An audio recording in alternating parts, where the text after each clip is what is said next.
I'm sorry, but about the amusement park, please go with our daughter on your own. I don't have time to waste on such trivial things. You understand that I'm busy with work, right? As soon as my husband returned home from work, he said that abruptly. Our daughter was peacefully sleeping in bed. She was looking forward to tomorrow's amusement park and was happily sleeping with a stuffed animal in her arms. Dad's been busy working all week, so we can finally go hang out together. As I recalled the joyful expression on her face, a slight anger started to well up towards my husband. What do you mean by trivial things? You neglected family for so long, broke your promise, and that's all you have to say? While trying to keep my tone down, so as not to wake up our daughter, I can't help but express my dissatisfaction to my husband. Surely he will understand. If I go this far, he should at least say something like I'm sorry or can I rearrange my work? And if that's not possible, he should offer to make it up somehow. I thought he would at least give me words of consideration like that, but I'm on a business trip on short notice, so I don't have a choice. The wife of a section chief or department head would understand that much. That's why I can't get promoted. I have to leave early tomorrow morning, so can I go to sleep now? I don't have time to listen to pointless complaints about things that can't be helped. I see. Surely, what my husband said is right. Thanks to him, we can live a comfortable life without any inconvenience. And maybe, by opposing him, I'm the one who is seen as a bad wife by society. I wonder how other families handle situations like this. With those thoughts in mind, I let out a sigh. Before hearing my response, my husband went to the bedroom.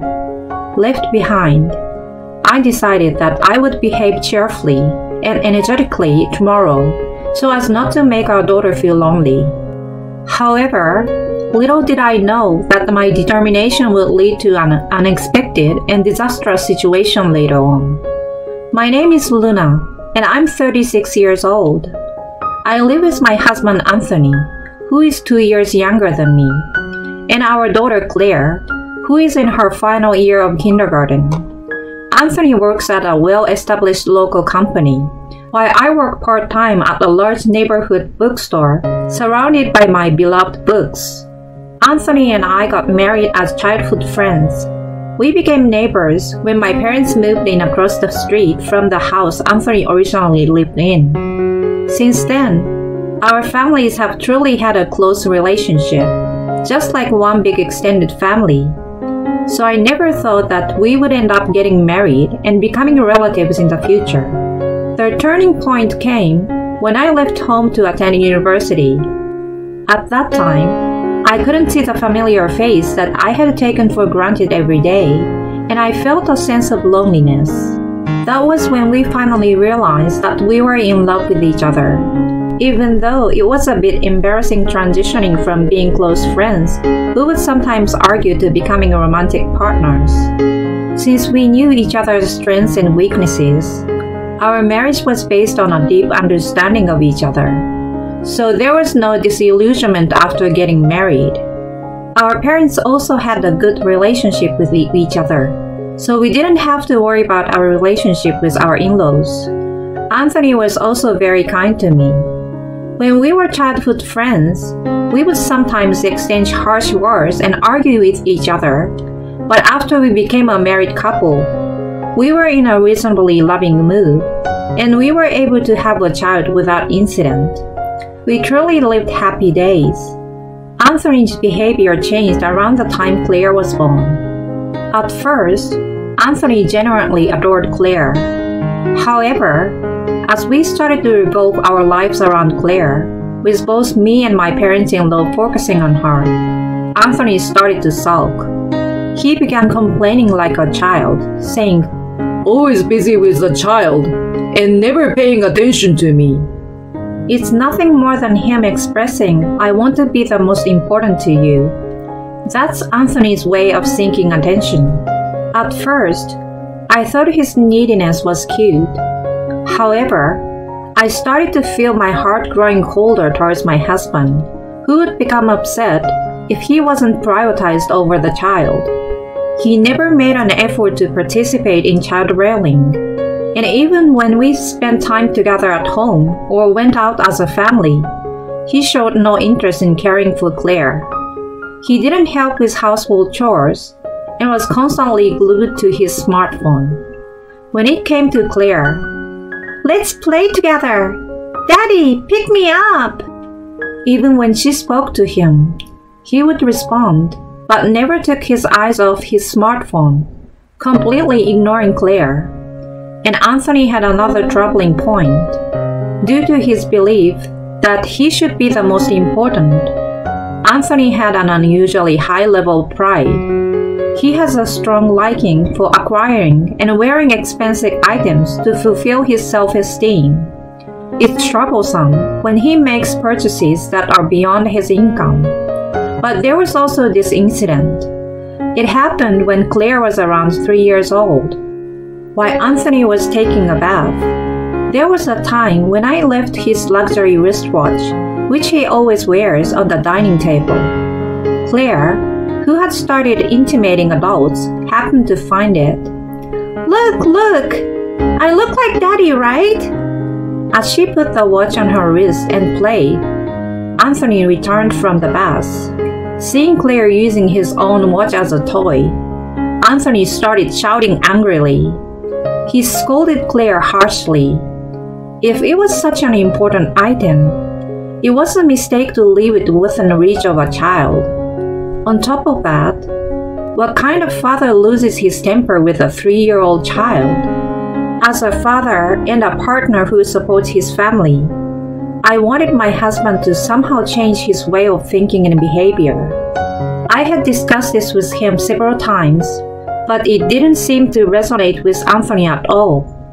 Then one day, on my father-in-law's birthday, the whole family visited Anthony's parents' house. The parents-in-law welcomed Claire with joy, while Anthony, as usual, seemed uninterested in it, acting like a child. Suppressing the urge to click my tongue, I entered my in-law's house. In the living room, Anthony's twin brother, Jackson, had already arrived. Anthony and Jackson were identical twins, resembling each other not only in appearance, but also in their voices. Even my parents-in-law had difficulty telling them apart when they dressed and styled their hair the same way. Hey Luna, Claire, it's been a while. Though they look alike, Jackson's personality is a complete opposite of Anthony's. He always wears a gentle smile and is considerate of those around him. He treats Claire kindly, always speaking to her in a gentle voice and playing with her. Claire really adores Jackson. When she saw Jackson, she hugged him tightly, saying, "Uncle Jackson!" Oh, you've grown bigger again. And you've become a big sister too. You're truly the older one, aren't you? Jackson gently and with a smile stroked Claire's head. Claire happily settled on Jackson's lap. Seeing Jackson's bright expression, I also felt relieved. Actually, Jackson had experienced a tragedy a few years ago when his fiancée passed away in an accident. He was crying heavily at the funeral, and for a while, he seemed deeply saddened. But recently, he found a new partner, and gradually, that calm smile has returned to his face. Thank you for playing with Claire, Jackson. She's always so fond of me. That's why she's cute. I wish Anthony would dote on Claire like Jackson does. I was about to say those words, but if I were to speak them out loud, I could already foresee that Anthony would sulk again. Unaware of my thoughts, Anthony sits down next to Jackson. Yes, despite their completely opposite personalities, their sibling bond is very strong. While Anthony and Jackson exchange updates on their lives, Claire happily reads a picture book. I leave Claire in their care and head to the kitchen to help my mother-in-law. Lucy, I bought the cake you requested. Oh, Luna, thank you. It must have been happy since it's large, right? Anthony should have had the courtesy to bring it himself. It's fine because I used the car. Besides, I wanted to talk to Jackson since it's been a while. Indeed, when Jackson lost his fiancée, we were worried about him. It must have been tough for both you and Bob, right? Indeed, Jackson's state of depression was once really serious. There was even a fear that he might follow after his fiancée and end up in a similar situation. My father-in-law and my mother-in-law didn't let their guard down even for a moment. But you know, the person he is currently dating seems really nice. She's actually planning to come over to our house. Wow, that's great news. Maybe I will get to meet her soon. Yes, once things settle down, it would be nice to have a girls' gathering, wouldn't it? Saying that, my mother-in-law laughed mischievously. I love this aspect of her. Because I'm her daughter-in-law, there's no need to be overly curious, and she treats me just like a friend. While chatting together, we continued preparing the meal, and as soon as the dishes were ready, we tried to bring them to the living room. A loud laughter echoed from the living room. It seems that they were getting excited and engrossed in a discussion about Jackson's new partner. I heard, Jackson, you've got a new girlfriend? Well, something like that. What kind of person is she? Don't you have any photos or anything? We've actually planned for her to come over to my place. So once that's done, I will introduce her to you, Anthony. Don't keep me in suspense. How did you two meet anyway? Well, that's... Why he looks embarrassed. I'm sure it's not an unpleasant topic for Jackson either. Through Anthony's persistent and probing questioning, Jackson started to share more and more about their getting to know each other's stories and funny anecdotes. Jackson himself must be filled with happiness. Jackson's father genuinely seems delighted to hear about it. I had the impression that Jackson's father, too, was welcoming the new person who was supporting Jackson and playing a role in his life. All right, the dishes are ready. We'll start bringing them over. So I'd appreciate it if you could help too. Upon hearing that, it was Jackson who quickly got up, while Anthony lazily rose, being pulled up by Claire. Oh, that was delicious. Thanks to your mother and Luna as well. Thank you for the wonderful meal. Well then, shall we have cake now? Huh? We just finished eating. It's fine, isn't it? Come on. Please help gather the plates. With a cheerful voice of my mother-in-law, the men stacked the dinner plates and cleared the table while she brought the cake. Anthony and Jackson excused themselves from the table, saying, We'll step outside for a smoke.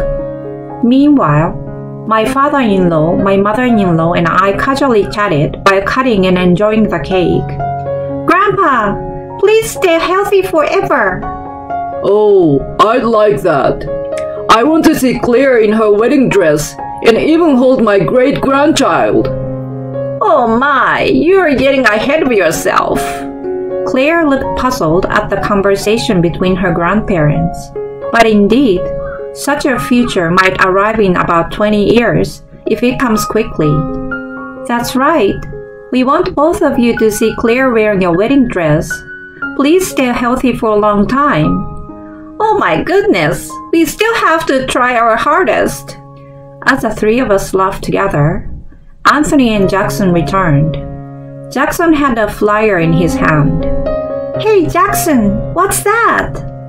It was a flyer that Claire keenly noticed, and it turned out to be a brochure for an amusement park near my in-laws' house. It was a limited-time event for the 10th anniversary of the park's opening, where residents of the city could enter for free and enjoy unlimited rides with a day pass. Look, can you see the Ferris wheel over there? They are inviting everyone who lives around here. Invitation? Can I go too? Claire's eyes sparkled. I want to go! I want to go! I want to go with Mommy and Daddy! Such a hassle. I gave Anthony a slight glare. Anthony quickly averted his eyes. Why not? Next Saturday seems to have good weather, so why not take Claire there once in a while? Jackson, nice assist. Claire became completely delighted by those words, and reluctantly, Anthony agreed to go to the amusement park next Saturday with everyone. It's really unacceptable to make such an obvious face of annoyance in front of the child, but Claire is so happy. Next week, he needs to fulfill his role as a father properly. I smiled with satisfaction. And so, on Friday night, the eve of the amusement park visit. Sorry, but the amusement park tomorrow won't work. As soon as Anthony returned home from work, he suddenly said those words. What do you mean? I have a sudden business trip, and I have to leave early tomorrow morning. I see. I wondered why he had to bring up a business trip so suddenly. But if it's work-related, there's nothing we can do about it. I have several negotiations to handle, so I probably won't be able to return until late tomorrow. I will have to stay overnight. Understood. I will talk to Claire about it. When I said that, Anthony seemed relieved and smiled. Sorry, I will make up to you properly next time. Really? Make sure to apologize to Claire as well. However, or rather, as expected, Claire was extremely disappointed and started throwing a tantrum. Well, it's understandable. She was thrilled at the opportunity to go out with Daddy after a long time. I tried to convince her by saying that we would take her another time, but no, I don't want to. I want to go tomorrow. She was on the verge of tears. Then, if Daddy can't go, I want to go with Jackson. Huh? Jackson? If Daddy can't come, I want to go to the amusement park with Jackson. Oh no, she said something quite difficult. Although Claire doesn't usually make such selfish demands, it seems she must have been really disappointed this time. I let out a sigh and tried to explain it to Claire. Alright then, let's try calling Jackson right now.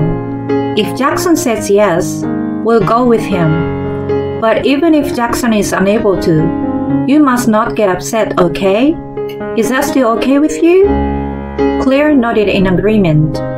Taking a chance, I called Jackson. Jackson was surprised, but it seemed that he also suddenly had no plans for tomorrow, so he gladly accepted the opportunity to go out with Claire. With a sigh of relief, I started preparing for tomorrow. The next day, there was a pleasant blue sky, perfect for a day at the amusement park. I prepared the lunch boxes in the morning and headed to the meeting place with Claire. Jackson, I'm really sorry for the sudden change of plans today. As I apologized, Jackson smiled. Oh no, it's alright. Actually, I also had my date cancelled today. Oh, by your girlfriend? She had an unexpected matter that she couldn't cancel. The truth is, I was planning to invite her here.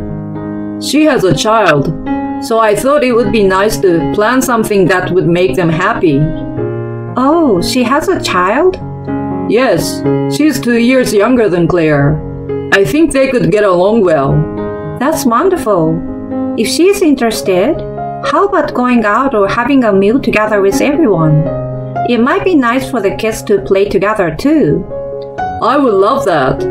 Next time, I will talk to her about it. Jackson seemed very disappointed by the canceled date, but he smiled when we talked about going out together next time. Then, Claire happily held hands with her beloved uncle and enjoyed the amusement park with excitement. Jackson, next is that one. I want to ride that one. Alright, let's go. Yay! Jackson had a cheerful smile as he accompanied Claire. If only Anthony could dote on Claire like this, it would be wonderful. Seeing the two of them working together, I couldn't help but feel a little wistful. Then, I started receiving a series of messages and photos from Anthony on WhatsApp. I've arrived at my business trip destination. I'm having dinner here right now. Don't forget to get me a souvenir. Along with the photos and messages that kept coming in one after another. Since Anthony is working hard on his job, I realized there's no use sulking too much myself. I decided to change my mindset. Sorry, Claire. I need to go to the restroom. Okay, come back quickly. Jackson made a small gesture of apology with his hands in front of his face and left the spot. I guided Claire to a nearby bench to have some water, and Claire pointed behind me and said, "Mommy, is that girl lost?"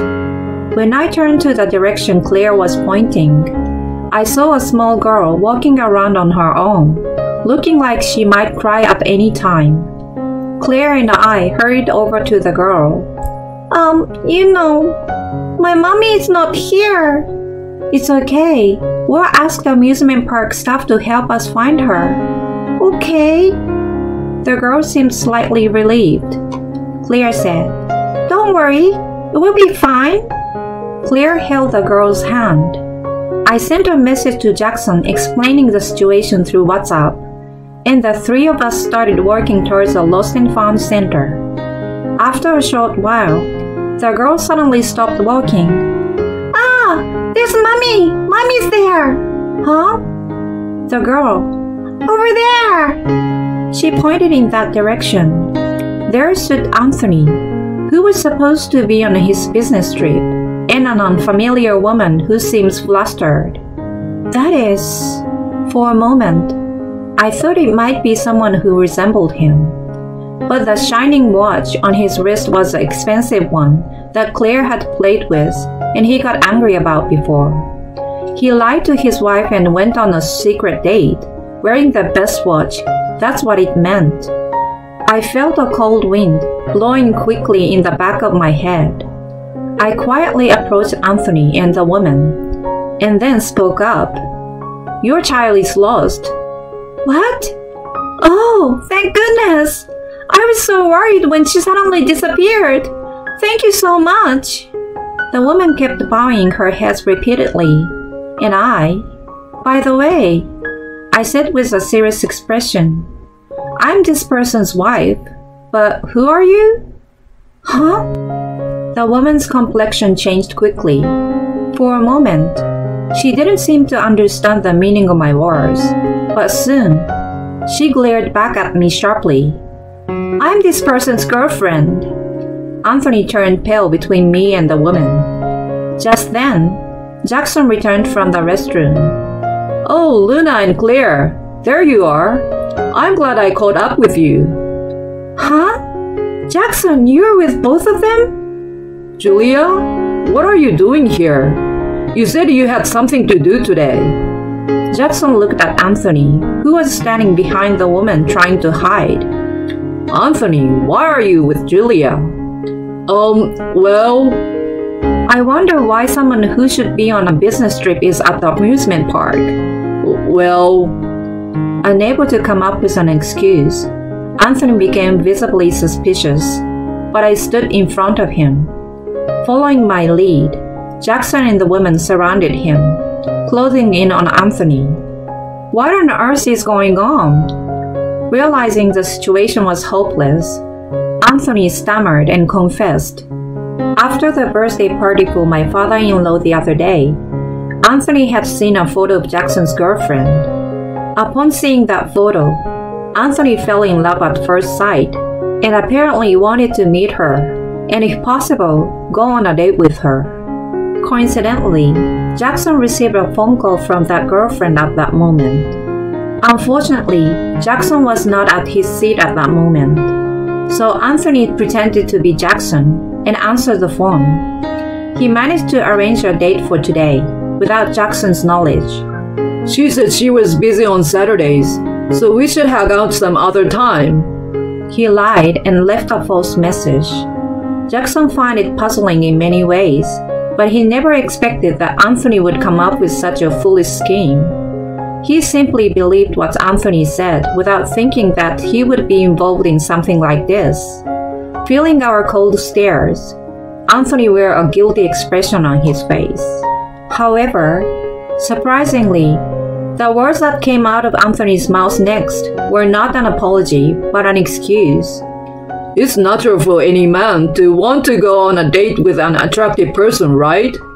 Besides, if you guys hadn't shown up, Julia wouldn't have noticed anything. Without any interference, the date would have ended smoothly, and Julia wouldn't have been surprised.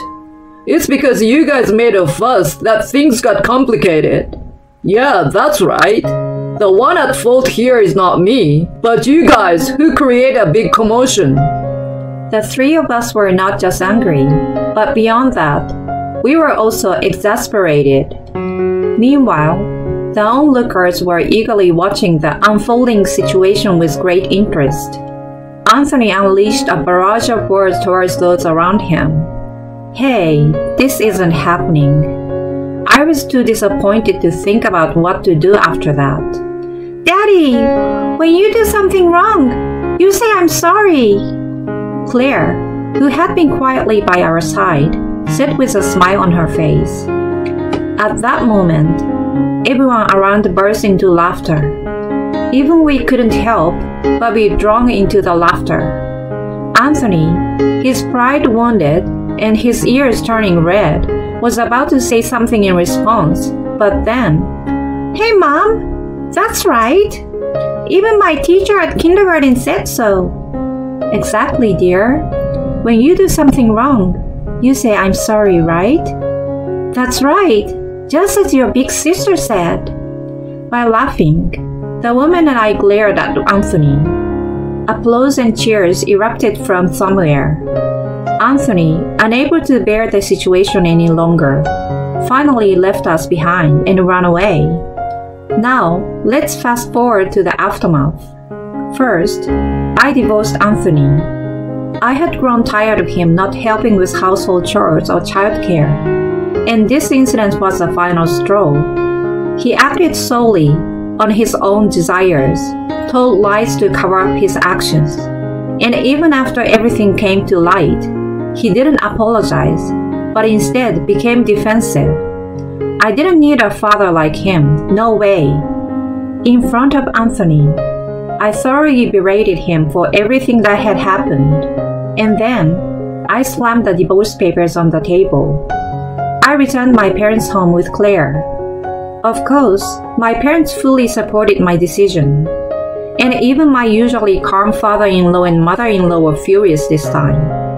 Even my mother-in-law, who usually brushes off most things with an "oh my," was furious and said, "What on earth are you doing when you have a precious wife and daughter?" My father-in-law declared, "Don't ever set foot in our house again." It seems that my father-in-law made a declaration of estrangement. Naturally, the relationship with Jackson was also severed, and Anthony struggled to manage household chores alone, resulting in the house becoming a mess.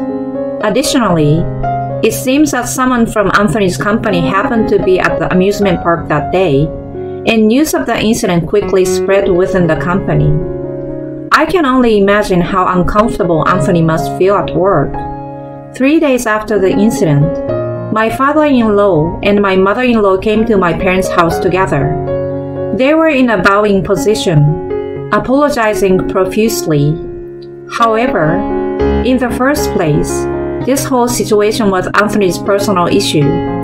For Claire, her love for her grandpa and grandma remains unchanged. They are beloved people who have taken care of me since I was little, and they hold a special place in my heart. Even after the incident, I visit my in-laws' house a few times a month, and they dote on Claire. After 6 months since the incident, Jackson and his girlfriend got married and happily started their life together as a family of 3. Of course, both Claire and my parents attended the wedding ceremony.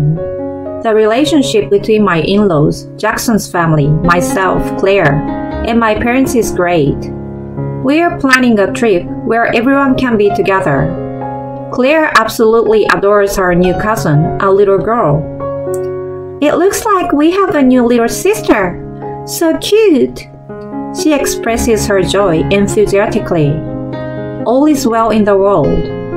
It's another peaceful day.